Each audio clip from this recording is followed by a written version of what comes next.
Tartanka adag ee qoobka ciyaarka geela oo la qabtay iyo tababar adag oo la marsiiyay geela ka hor inta aan tartanka la keenin iyo muusigyo u gaar ah oo geelan ku dheelo marka uu maqlana uu qoobka ciyaar aan caadi ahayn soo bandhigayo.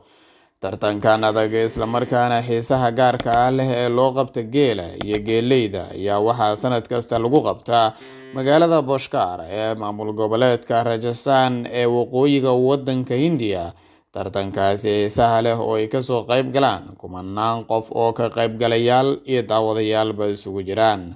Tartanka qoobka ciyaarka geela lagu tartansiinayo oo ah mid aad xiiso u leh ayaa waxaa qasab ah kaliya in geela tababar lasoo marsiiyo oo uu ciyaari karo.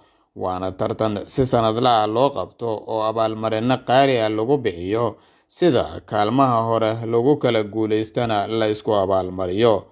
Geela tartankan laga qaybgelinayo ayaa lasoo marsiiyaa marxalado kala duwan, sida in qoobka ciyaarka lasoo baro iyadoo muusig u gaar ah lagu tababarayo si markii uu maqlaba uu qoobka ciyaarka u bilaabo.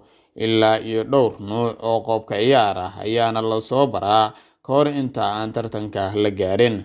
Sidoo kale geela ayaa laga soo jaraa qaybo ka mid ah dhabartiisa si loo qurxiyo. Cilaan ayaa sidoo kale loo mariyaa si uu geela kale kaga qurxoonaado, waxaana sidoo kale taasi u dheer sharaxaad looga dhigayo ubaxyo iyo waxyaabo kale oo dadka soo jiidan kara si uu geelaasi u guuleysto.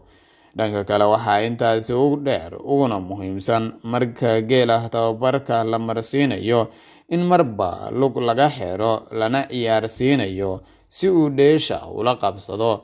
Mararka qaar ayaana labada lugood ee hore loogu qaadaa oo kor loo geeyaa, marna waaba uu seexdaa oo qoobka ciyaaro noocyo kala duwan ah ayuu geelan soo bandhigaa iyadoo tartanka ay qayb ka noqonayso.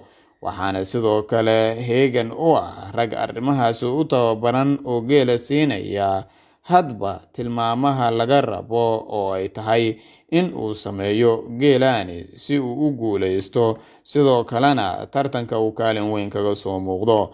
Sanadkan oo tartanku aad xiiso u lahaa ayaa waxaa ka qayb galay tartankan qoobka ciyaarka geela heesaha ku dheelaya ama muusigan ku ciyaaraya, waxaana kaalmaha ugu horeeya ku guuleystay 10kii geel ee ugu dheesha wanaagsanayeen uguna qurxoonayeen ee goobta la keenay. Abaalmarino ayaana la guddoonsiiyey dadkii geelaasi lahaayeen iyo sidoo kaleba geela guuleystay ee qoobka ciyaarkan cajiibka ah kusoo bandhigay goobtan oo ay ku tartamayeen in ka badan 200 oo geela ah.